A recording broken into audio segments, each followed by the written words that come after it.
I want people to understand this ordeal, it's taken a toll on both of us. Casey Anthony's parents respond after 15 years of allegations. I've gotten blamed for something I didn't do, and it tears me up inside. This can change our life. This is serious. This is their final response. The test is about to begin. Please remain still. Casey Anthony's parents, the lie detector test. Watch now, only on A&E. And watch next day on the A&E app. The friendship is sharing deal. Because I want one of your McNuggets. And I need some of your Quarter Pounder. There's a deal for everyone at McDonald's. Get one favorite like 10-piece chicken McNuggets, a Quarter Pounder, or a Big Mac, and get another for just $1. Price and participation may vary. Valid for item of equal or lesser value. For exclusive podcasts and more, sign up at patreon.com/partnersincrimemedia. I'm Rebecca Lavoie, and this is Crime Writers On.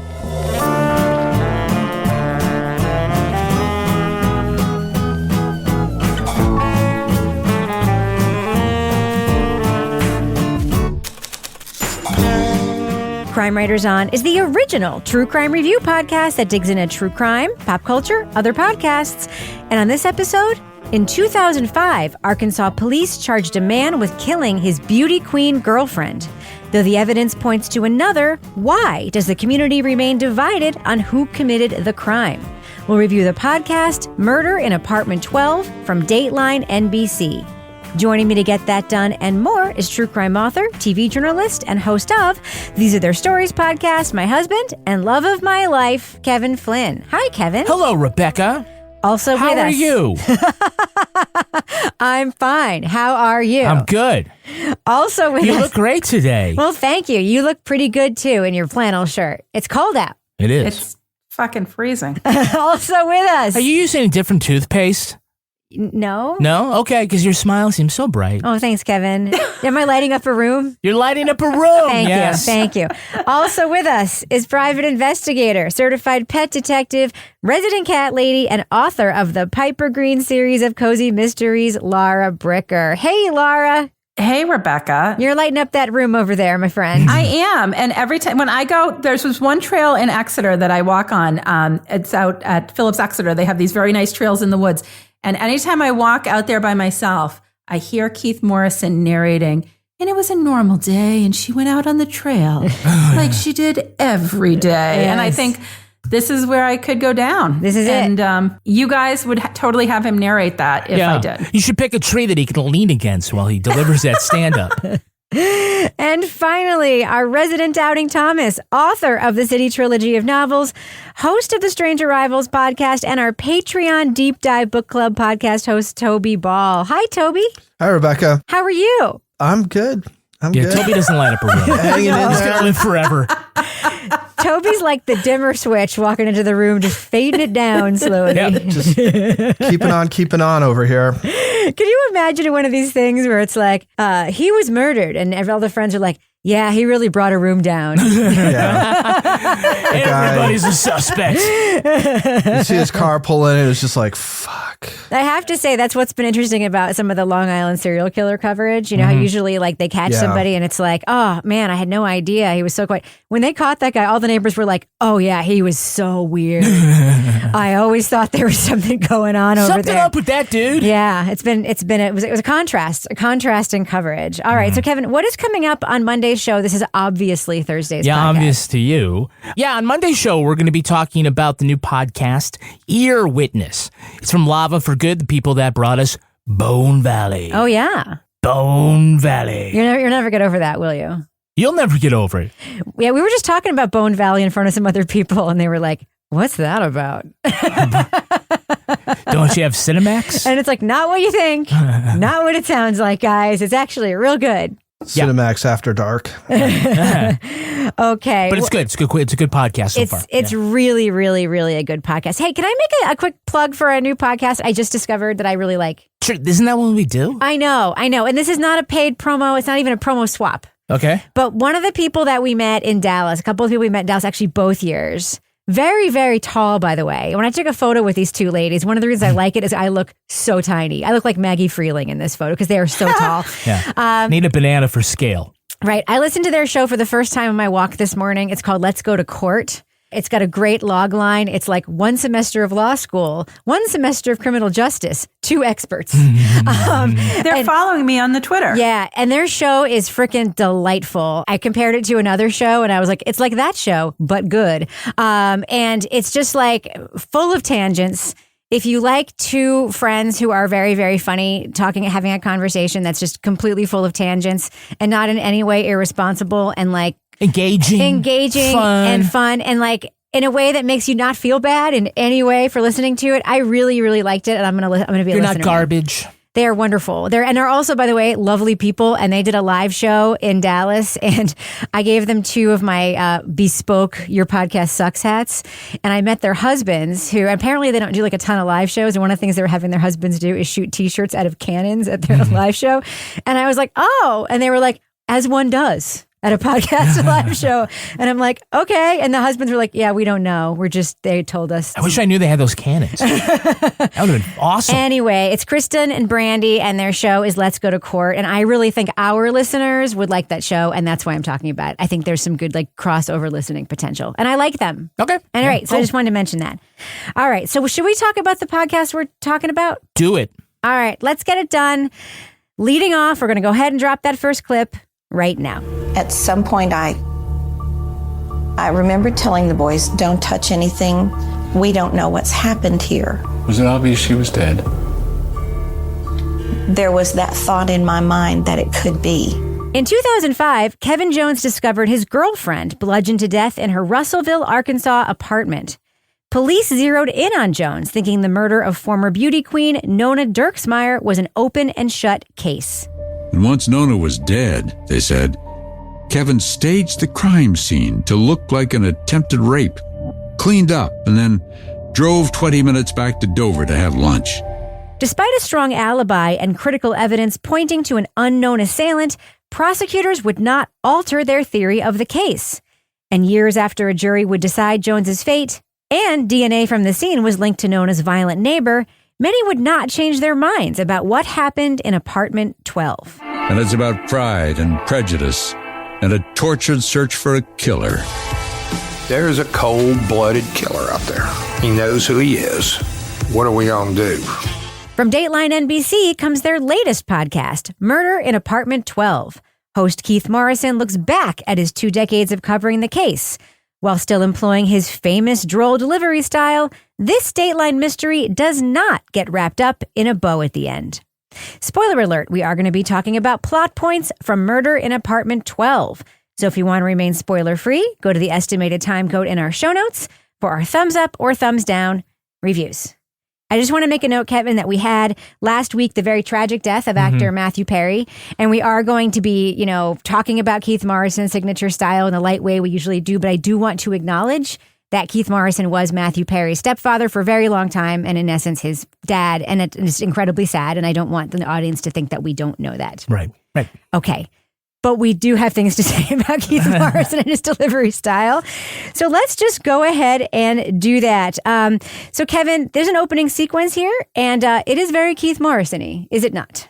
Oh, it is. Yeah. I mean, it immediately sort of plants the flag. This is going to be the usual Keith Morrison tour de force of wry narration and melodrama. And you can hear, the arched eyebrow and almost hear the lean into the tree or the wall as he's talking about it. It should have been a season of joy, choirs and twinkling lights and bright paper packages. And it certainly started out that way in a little place called Dover, Arkansas, population about 1,300, where middle school teacher Janice Jones was in a Christmas frame of mind. It's delicious and over the top, and only he can get away with that. But there's also some good, besides the way he delivers it, there's some good stuff here too, I think. Lara Bricker, what do you think? Do you need a little Keith Morrison thing going on? I will always love Keith Morrison. And I think sometimes we listen to so many serious, more straightforward, traditional journalistic podcasts. And there is just something to listening to Keith Morrison and some of the expressions that he just rattles off. I wish I had written them. I was driving when I was listening, so I wasn't writing them down. But things like lions to a piece of meat or whatever little things he throws in there. And I'm like, to me, sometimes it's borderlines on borderlines. It is over the top, but I can't stop because he just tells a story so well. I never lose the story when I'm listening to him narrate. And then I'll be like, oh my God, I can't believe he just said that. I'm like, fantastic. And I love it. Whoever writes for him does a very good job for his voice. Yeah, exactly. That's what I was thinking. I was wondering, I was like, who's doing, like, I actually was, as I was driving, Kevin, I was thinking when I was like, shit, I want to write this down. And I was like, I would love to be in the writer's room for this podcast when they come up with some of these lines and they'll be like, wait, I've got a good one today. Like, I mean, one of the last ones we listened to, wasn't there one like about the pack of hyenas or something? I mean, it's just, it's fantastic. I'm not going to put Toby in the position of having to say he loves Keith Morrison and his delivery style because I know the answer to that question. That being said, I am going to skip ahead in the story a bit because, Toby, there is a really great journalism moment that Keith Morrison delivers in this podcast where he's interviewing a lawyer in the case who, is very uncomfortable sitting across from Keith Morrison, and Keith Morrison doesn't let him get away with it. And it's a great piece of audio. What? What's bullshit? I mean, this is not, I understand who I represent. Right. And I understand that y'all are going to put a little spin your on it, but I'm going to sit here and feel like I'm on Nancy Grace.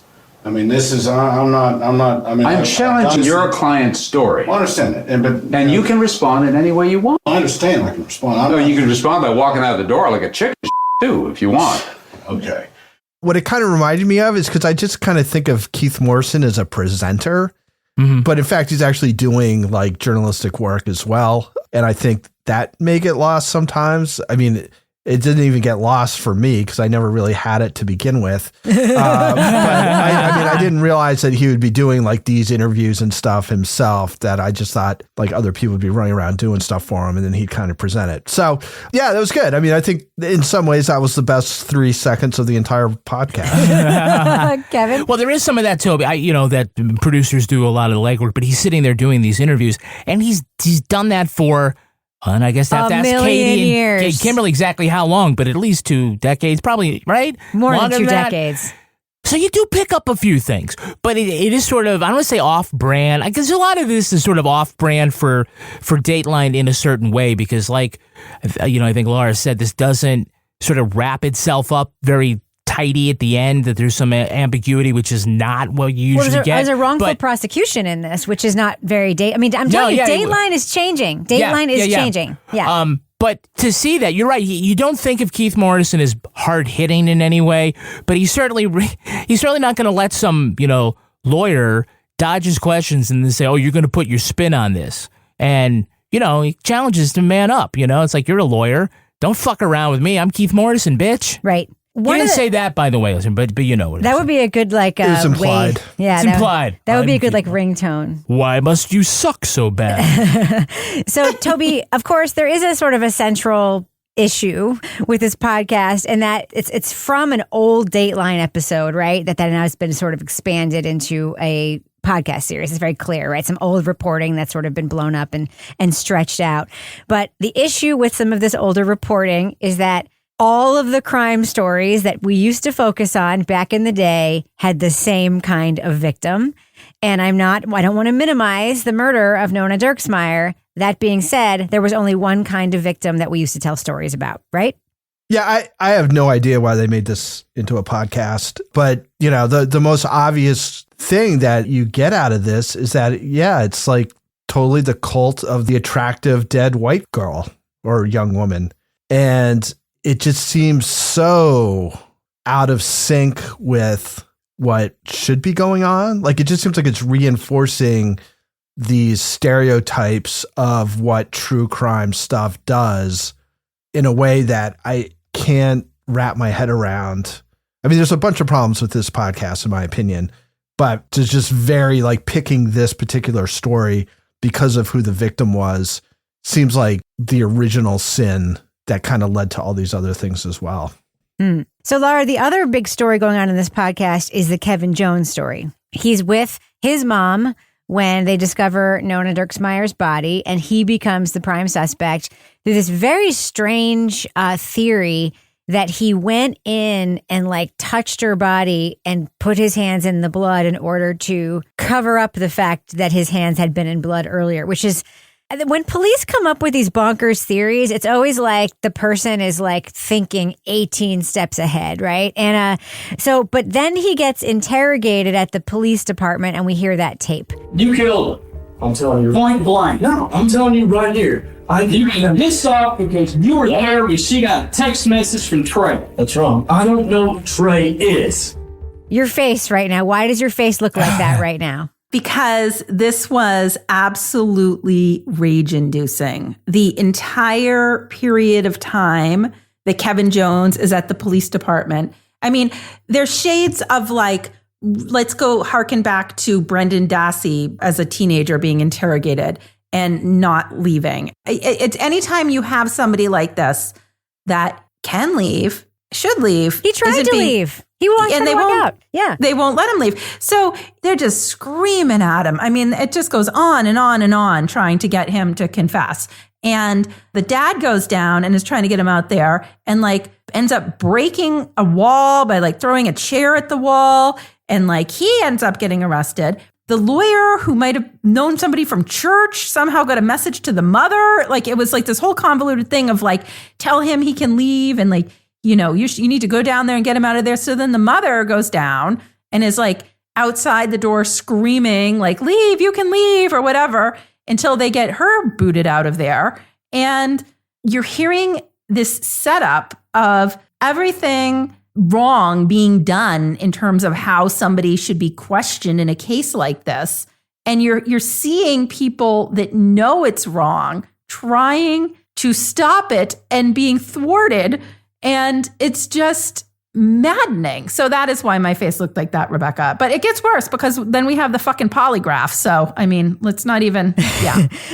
So Kevin, you know, of course, the definition of being under arrest is that you can't leave. Right, yeah. So listeners. Or you think you can't leave, right? Yeah, you believe you can't leave. You're under the impression that you can't leave and you're being kept from leaving.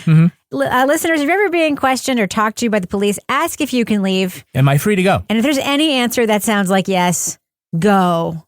That is my advice. Go. Or the second a conversation starts, get a lawyer. I think Kevin Jones would have been very, very aided if he had had an attorney in that room. So Kevin, you think this podcast is generally off-brand for Dateline? Yeah, as I was saying, because usually there's stories that like the cops are the heroes and the prosecutors are dogged and like the victim lights up a room and all the, you know, there's sort of a formula here. And what's really interesting, and yeah, I got to the end and I was like, this didn't wrap up the way I thought it would, where you still have, you know, nobody convicted of this murder of Nora, several trials. You got one acquittal. You got one where, well, what happened with Dunn that he, on the second, I'm trying to remember, on his trial, was he acquitted? Yeah, he was acquitted. And it's not the kind of thing you usually see, you know, in a nice 60-minute television news magazine, right? Apparently because they'd gone back, sounds like they've gone back at least 2 other times, right? To this story since 2005-ish. So they had all sorts of tape to draw upon. And, you know, one of us was talking about like, well, why now? That was Toby. It was Toby, right? Usually it's Laura, but why now? Usually that's Laura's line. Why now? What's it even now? It's just why, period. Why, period. Question mark. Okay, because I think it's because Gary Dunn is coming up for parole or something like that, and I don't know. I mean, I think that's the news peg. Hook, yeah. But I mean, it is in that way. Like, you know, it's not so quirky like the thing about Pam or one of these other, you know, the Mankiewicz one or anything like that, where you, at the end, there's some clever way where you capture the guy. It's very frustrating that you've got Kevin Jones, who went to trial twice, acquitted of the murder of Nona, and goes on to become a lawyer. And there are still people in town that think, no, he's the killer. Even though they've got all this evidence against somebody else, a much more dangerous guy whose DNA is there, and the cop, you know, misrepresented the evidence against Kevin Jones. There's still people who just have their mind made up, and that the judge was a liberal. That's why he made those rulings, you know. So that is very different than what you normally get from a show like Dateline. I mean, I guess I would add to that is that it seems like with all this time and all the resources they have, like there are some pretty significant loose ends. And the one thing I'll mention, because it's just, I mean, it was just like this siren going off the whole time. Apparently, Nona on her phone has all these messages from these other men, right? And then there's just like, there's no follow-up. There's like no attempt to figure out who these men are, what's going on, or anything. And I was like, oh, we're going to find out about like some dark side of her life, or maybe she's like selling cosmetics and they're all getting stuff for their girlfriends or something, but just like something. And it just dies. I mean, they throw it out there and it's like, oh, this seems like a clue. And then nothing happens with it. It's like, oh, all right. Seems like it was just a clue to the TV guys. Yeah. Yeah. To the extent that I thought there was stuff that was worthwhile in here, I thought there's a lot of interesting little details about people. We can talk about Dwayne Diapert. We will. But one of the things he does, which I think kind of hampers that, is that he gets her phone and he deletes all her contacts. Yeah. He's cheap. But, you know, if the cops want to, I mean, I'm sure they can figure that stuff out better than he can. Anyway, I was just kind of surprised that, like, if I was putting this thing together and I had no clue about, like, I just had nothing about any of those people who were getting in touch with her, these other men, you know, just maybe just leave it out, because all you're doing is teasing people with something that you then try and pretend you've forgotten. Yes, but you're also making her sound like lascivious young woman, which is very intriguing. Yeah, just because you have a lot of contacts in your Rolodex or whatever doesn't mean there's anything wrong. I mean, we've got a lot of friends at Patreon. Go to patreon.com/partners in crime media. Wow, what a transition. Don't give me that look, Laura Bricker. She's surprised every time. Yeah, every time. It's a magic trick. We're going to talk about this in the business section. We have great stuff at our Patreon. We want to welcome so many people that have recently joined because they decided they're going to reallocate their Patreon dollars to something like us, independent creators who really need the support and enjoy the support. Because without you patrons, we can't continue to do up to 15 podcasts every month. The four of us, we want to be able to give you 2 episodes a week and plus everything behind the paywall at Patreon, including the Crime Writers on After Show. This week you can hear Rebecca talk about her trip to Disney and how she's now a roller coaster person. And how you're not. And how I'm not. Toby Ball's Deep Dive Book Club is coming up. The new episode. The book is The Man Who Invented Motion Pictures. Right, Toby? Yeah, it's about a French guy who the author makes a case like actually invented motion pictures. It wasn't Thomas Edison, but right as he was about to show his invention to the world, he disappears. Mysterious. It's very mysterious. How would Keith Morrison handle that? He'd say, and then it faded to black. Or something like that, right? Another great podcast comes from Laura Bricker. She does her own called Leave It to Bricker, in which she investigates mysteries in her quaint AF hometown of Exeter, New Hampshire. And so, Laura, we've had, let's see, you learn how to lasso some cattle. I mean, like 4 cattle, not like, you know. I haven't actually lassoed a real cow yet. I've only lassoed a cone and a wooden cow, but I did round up the cattle on the horse. But I'm working up cone, wooden cow, same thing. I'm working up to doing it all. Actually looking into some cattle ranch trips. I have investigated the dog poop situation in my downtown recently. And we're waiting for a follow-up to Poopgate. Is there going to be a second episode involving who the mystery dog pooper is? Well, the mystery remains because they know that I'm onto them. I mean, I think I know who it is. So I recently did have a game camera up in the downtown with permission, of course. Of course. I didn't need permission, but all right. It's public, but... But even I know who it is. I saw the picture of that giant fucking dog. It's definitely that dog. He's got the starfish to push that out. If you know what I mean. Yeah. That dog is the size of, like, not even a Shetland pony, like an actual pony. Yeah, it's a sketchy owner, too. Yeah, I'm just saying. Yeah. So there's a lot going on in Exeter for me to investigate. You never know where I might find myself next. Elsewhere in Partners in Crime World, we have a new episode out of These Are Their Stories. It was recorded live in Dallas. The episode is from SVU. It's called Beef. It's great. This is the one where the young muckraking reporter was going undercover at a slaughterhouse and she was killed. And it was this really convoluted episode, and you know, this murder case. Part of it ends up being somebody is trying to frame one of the workers there by planting his semen at the crime scene. Ugh. So this is what we talked about. So this is what they say the setup was, that Mrs. Vargas was supposed to bring a semen sample from her husband to give it to the mystery woman. And here is how she transported it. Look what she's carrying. How much semen is she carrying? Also, we were asking you if It was a giant cooler. It was one of those igloo coolers. Yeah, that's a lot of semen, too. Oh, wait, can we talk about who our guest was for that? Yeah, our guest was Roberta Blevin. She's from the Life After MLM podcast, and we will remember her as being one of the sassy salespeople from the Lula Rich documentary. She was the one who talked about the stinky crotches and everything like that. She was great. Yeah. She's so funny. And we have to thank her because of that documentary, we've been selling our Lara Rowe buttery soft leggings. I told her all about the Crime Writers On. We should send her a pair of those buttery soft Crime Writers On leggings. She has way too many fucking leggings already. That's true. As she has demonstrated. You can find out all great stuff like, how to buy that leggings merch. You can see Crime of the Week, Pet of the Week, Crime Writers On behind the scenes, all this great stuff with our newsletter. Just go to crimewriterson.com, put in your email address there. Every Thursday, we'll send you a free newsletter with all sorts of great stuff in it. All right, Kevin, before we end the business section, do we have any Patreon patron saints of the week this week? Our Patreon patron saints are Jennifer Higley and Chris Denton. Wow. Bless you. Wow, Jennifer and Chris, I think they're kind of newish to our Patreon. Yeah, remember Chris? We met him in Dallas, he and his wife. I believe we do. Did he give us a little something, Chris did? Is he the honey guy? Oh, yeah. Sorry, he gave... We got two. Toby's like, what are you talking about? He gave us 2 pounds of honey. Yeah. He gave us 2 pounds of honey. He's got bees. Really? Yeah. Wow. And we have multiple people, Toby, that gave us friendship bracelets. And we have to some the two for of you.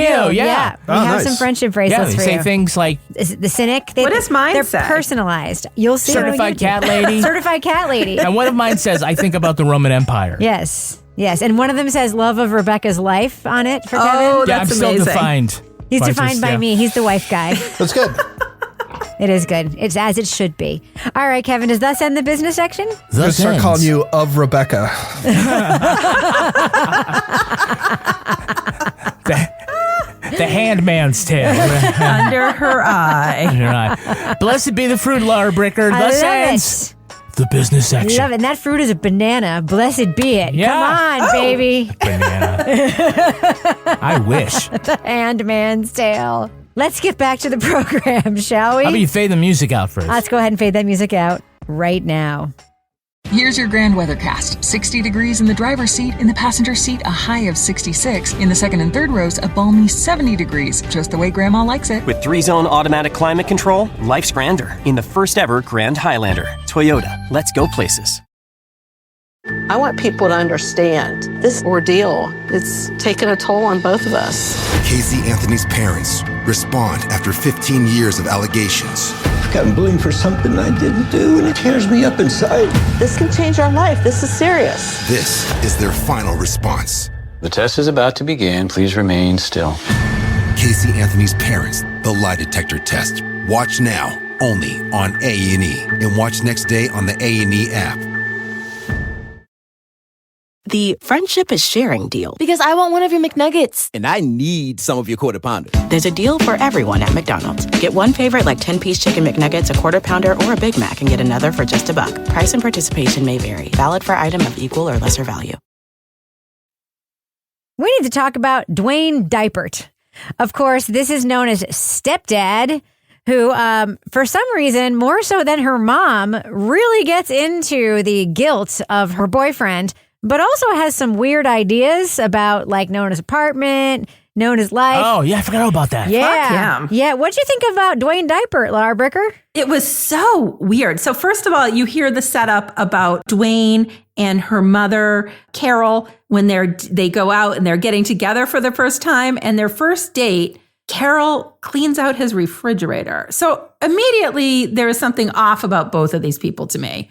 But then Dwayne, he's like this like crazy rules guy. I don't know where he's living, like the Dark Ages or like a convent, but he wanted Nona to be home by 9 p.m. and the doors locked at 10 p.m. at the house on like the weekends when she was like out of high school and like not living with them anymore. Well, that's why she stopped living with them, is because he was so militant about this. So then that's why she moved to the apartment, but then she was still over there every day visiting her mother because Dwayne was such a control freak. But I was like, there was a lot of really bizarre stuff. And he was like, just like you said, he was super invested in Kevin's guilt. And then he does this crazy thing with the cell phone because he's so freaking cheap that he gets Nona's cell phone. Somehow, strangely, they give it to him and then erases Because they're everything. incompetent, Laura. That's why they give it to him. I think that they prove they're incompetent over and over again. Like, what the hell is this? And erases everything Got a on trap it. phone, for fuck's sake. You get it at Walmart? Get a jitterbug, convenience store? Dwayne. That is exactly what I have. I have the jitterbug for work. Okay, it's I have an old person phone, Dwayne. I have the extended plan You have because I no can friends, text. Dwayne. Do not fuck with us. The basic one is $19.99 a month, Dwayne, and you can get a flip phone. I got a And red the one. buttons are but- the size of quarters. Yeah, and there's even a big thing. I got the smartphone. I upgraded from the flip to the smart. And it has it's all about if you've fallen and can't get up. So, I mean, clearly it's for Dwayne. Perfect. Yeah. Toby, did you hate him as much as I did? Yeah, I mean, he's ridiculous. I mean, he said, Thank my you. first two questions are, do you like to cook? Do you like to clean? To prospective, whatever, women.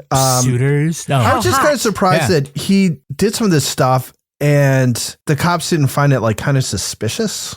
I want her phone and then I'm going to immediately erase all her contacts. If I was a cop, I'd be like, A, wouldn't give him the phone, but B, once he erased all the contacts, that would be a red flag for me. I mean, I'm sure he had an alibi because they doesn't seem like they take him very seriously for that. He asked her to get rid of her pets. Yep. Oh, that made me wild. Of course it did.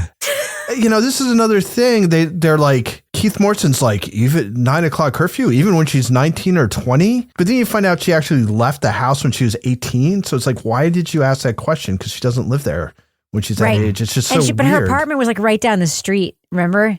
It's just a weird, why would, it's just off. Anyway, just another thing I didn't like about this. Yeah, I'm not trying to draw a direct line to things, but we know that Nona, as a child growing up, that she was in a at-risk situation all the time, and it's adults that put her there. Her father abused her sexually. Father abused, yeah. yes, and so, we don't victim blame, with the mom or whatever, but it's just, there is, an environment. The mother didn't in take which, care of her when she was a kid and protect her when she was a kid, it sounds like. She wasn't comfortable talking to her mother about the abuse. There was something going on, yeah. Likely. Yeah, it just, so the idea that she would be in a home where there is a controlling, overbearing stepfather that says, be in bed and be reading the Bible by 8:15 or whatever. Doesn't sound great. Doesn't sound great, right? So, you can see there's a reason for wanting to kind of get away at a young age because, if you want to live like it's 1950 as a parent, then your kids are going to be like 1950 and they're all going to get married at 19 and 20 just so they can get the fuck out of your house. Yeah, and there's a very troubling aspect to this podcast. Yeah. I'm going to say, with the all podcast or the case? The podcast. Okay. I'm sorry. I know we talk about these podcasts. A lot of them have been very enjoyable for me, guilty pleasure wise. There's a very fucking troubling aspect of this podcast that I could not get over, okay? So they talk about Nona talking about her sexual abuse to her friends and to her boyfriend, right? Mm-hmm. Then they also talk about the fact that her boyfriend once broke up with her in high school and then she threatened to die by suicide and then they got back together. So then they talk about sort of this protracted mental health issues that she had. She clearly was a very troubled person. But the way that she's sort of characterized in this show, you hear these clips of her, this clip of her singing, which is kind of incredible, and you hear about her beauty queen stuff or whatever. They just paint such a fucking flat portrait of this victim, right?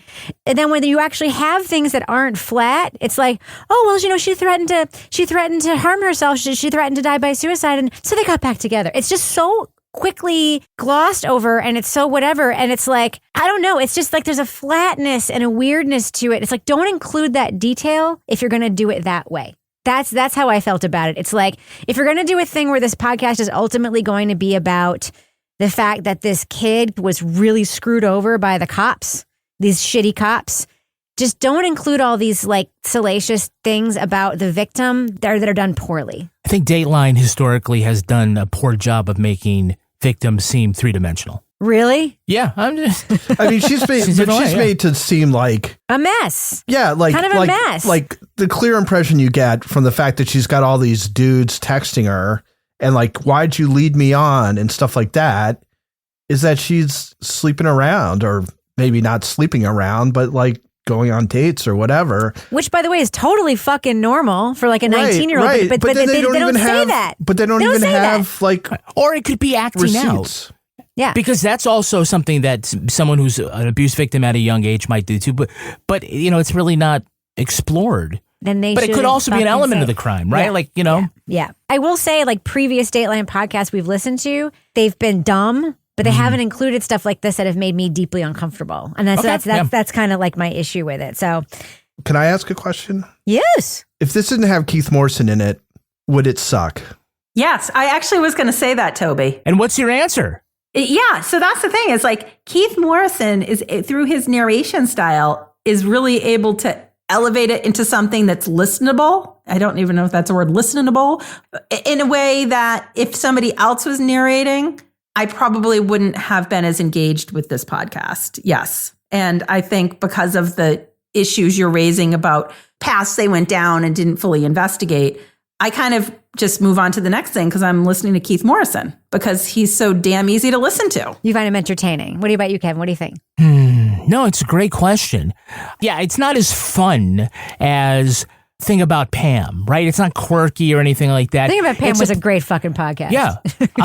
It's a weird ass story. Yeah, I mean, I think I see the value to them in this is that it remains a murder mystery, right? In the end, we still don't know who did it. We feel pretty strongly we know who didn't do it. But, I think it's a pretty straight, serviceable, true crime story. But it just, there are little things that, when I say elevated, I don't mean it makes it prestige. But Keith Morrison, it does add the frosting on the cake. And it just reminded me that I left the cornbread in the oven. Oh, you want to go get that out? That was in the toaster oven, so it should have shut. So there's a whole thing too, Toby. You're right. That's a whole crime disaster right there. Yeah. That's never happened in the So Toby, podcast. you're right. I mean, there's a whole thing where like, and by the way, I think you can tell which way I'm leaning on this. There's also like some details that are just so poorly done. Like the lawyer for Dunn, they talk about how they tried to use the other guy did it defense in the Dunn trials, right? And then they talk to some jurors, which, by the way, there's one disgusting juror interview where she says, like, she was such a pretty girl. It was so hard to look at her corpse. And I wanted to, like, I'm like, the fact that you guys included that tape makes me want to, like get really angry. Nuts. It's nuts. Disgusting. Is it not illustrative, though? Just don't include that tape unless you're going to say that that's not an okay. Just don't do it. That's like terrible tape. Don't include it. It's like a pretty corpse is like not a better corpse than an ugly corpse. Okay, it's offensive. Okay, so anyway, but he talks about how that the DNA how they like challenged the DNA evidence in court, and he was like, Keith Morrison's like, well, what about the DNA on the condom wrapper? And the guy's like, well, the DNA just didn't exclude him. It didn't say it matched him. And then there's no follow-up sentence that's like, okay, it excluded him by like 0.0001%, by the way, like to make the listener understand like what a dumb argument or whatever that was. No follow-up. So as a listener, if I don't know anything, maybe I don't, maybe is how much it exclude him. As a listener, maybe I'm like, wait, is that right? Maybe Dunn didn't do. I don't fucking know. I don't know. And like, I should know something after listening to this, other than the fact that Dunn is an asshole. I thought they said something about like how it's like a smaller percentage than like one person in the entire population of the U.S. Right. But then they make this leap like, so it couldn't be anybody in the U.S. And it's like, well, that's not exactly what that says. Nope. That's not understanding stats very well. Anyway. You think? Have you checked Lithuania? That one cop, the one who did the crime scene and like to this day defends like, you said fingerprint, but it was a palm print. And that's like one of the reasons you didn't inform the prosecutor that. He also lied. Yes. There was nothing on the base of the lamp. He lied. He says on tape that he lied. And then he tells Keith Morrison he lied. But he's also telling Keith Morrison, I've gotten raked over the coals and I got sued for this. Like, I'm a good detective. Like, I don't think you are. That's because you lied. And then I do like how Keith Morrison's like, by the way, he's a captain now.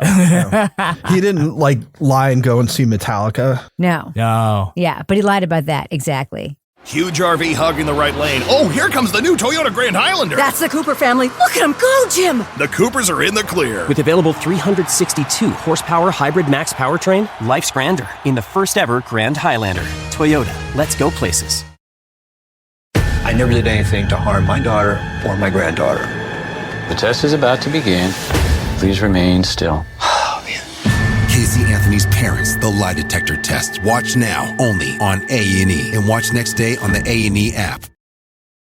The friendship is sharing deal. Because I want one of your McNuggets. And I need some of your Quarter Pounder. There's a deal for everyone at McDonald's. Get one favorite like 10-piece chicken McNuggets, a Quarter Pounder, or a Big Mac and get another for just $1. Price and participation may vary. Valid for item of equal or lesser value.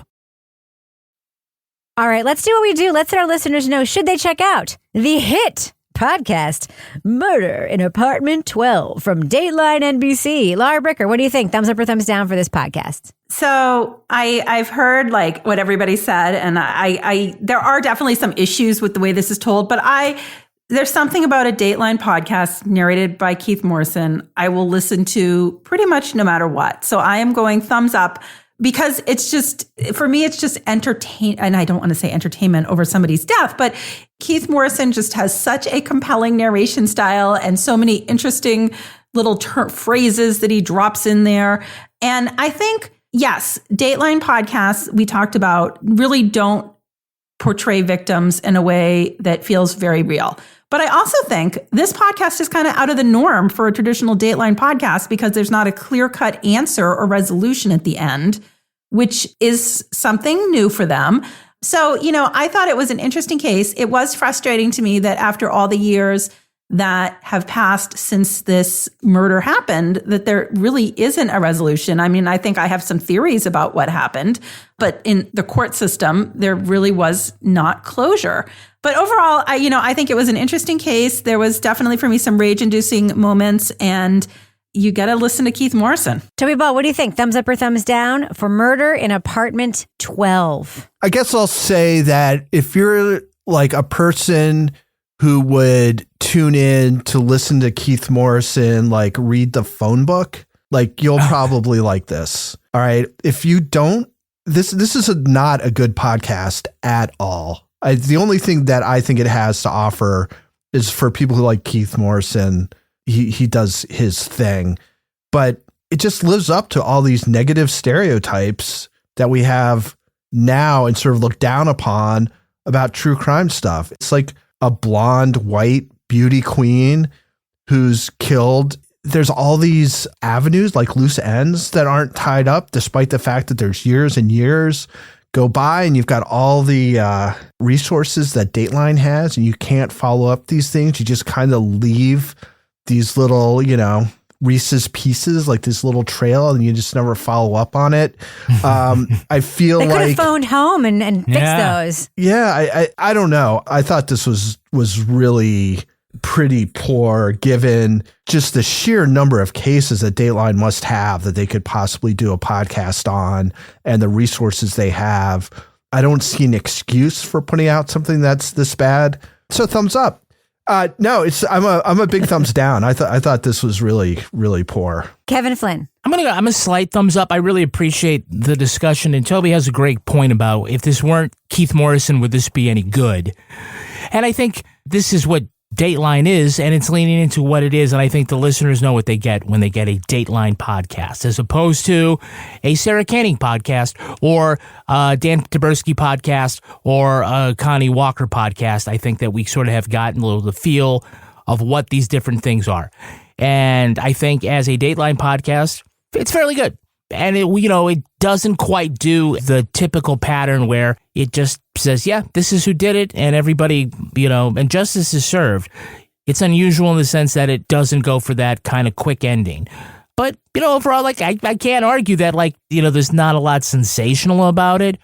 But if you want to hear Keith Morrison, like, get into an argument with a lawyer who wants to, like, walk away from the interview, this is really for you.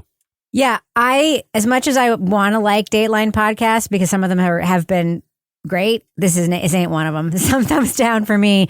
Not only do we have a problematic central victim, we have a problematic secondary victim, because, I'm sorry, spoiler alert, close your ears if you don't want to hear it, he ends up being just fucking fine. And he's also a fucking white dude. So I agree with everything Toby said. Tons of unresolved details. For me, some very, very problematic descriptions of the victim. Some things that just should not have been included if they weren't important to this story, and just glossed over and just included too quickly and irresponsibly. And I fucking love Keith Morrison. This isn't Keith's fault. Maybe it is Keith's fault. I don't fucking know. Whatever. I don't love this podcast. I wish I did. Thumbs down for me. But was it his fault? Okay, listen. He called that guy a chicken shit, and that was a good piece of tape. All right. That's going to do it for us. But before we go, Laura Bricker, do we have a cat of the week this week? We do. In honor of Halloween, in honor of the Halloween season, which is still ongoing, Sherlock Bones, courtesy of Julie Becker in our Facebook discussion group. A very adorable little, looks like a Jack Russell cross sort of dog in a most adorable little outfit. Oh, shit. It's like a little checkered hat. Houndstooth. I wasn't expecting it to be wearing one of those Sherlock Holmes hats and the outfit and everything. That is some cute-ass clothes right there. It's pretty amazing. So, I mean, my cats won't let me dress them up, so I am in support of dogs being dressed up. Same. So thank you, Julie, for this. Oh, my God. Laura Bricker, folks want to, of course, submit any animal to be cat of the week. It doesn't have to be a cat. We all know that. They can email us at crimewriterson@gmail.com. But if folks want to reach out to you on social media for any reason, how can they find you there, Laura? They can find me at Laura Bricker on Twitter. What about you, Toby Ball? How can you be found? At Toby Ball NH on X, formerly known as Twitter. What about you, Kevin? I'm at Kevin P. Flynn. You can follow me everywhere at Reb Lavoie. Twitter or Instagram are my faves. You can also follow the show on Twitter at Crime Writers On and follow us everywhere at Crime Writers On. But honestly, I encourage you to join our incredible Facebook discussion group. You can also follow us on Instagram. Just go to our regular Facebook page and hit join the group. We've got a post there. Get episodes early and ad-free and all the extra stuff we have back on our Patreon. It is awesome. It's patreon.com/Partners in Crime Media. Our theme song was composed and performed by Ty Gibbons. Our line editor is the wonderful Livy Burdett. The executive producer of this program is my brother, Kevin Flynn. The show was recorded in the Treehouse Yoga Studio above the Mockingbird Cafe in Bay St. Louis, Mississippi studio, otherwise known as Studio C, the closet in our New Hampshire basement, where we also call squirrely lawyers chicken shit to their face. On behalf of all the crime writers, thanks so much for listening. We'll catch you later. In 2005, Kevin Jones discovered his fiancée. Now, she's not his fiancée. Why do you keep saying that? They weren't engaged. Well, I didn't have time to go back and rewrite the fucking script, so all right. I thought they were. No.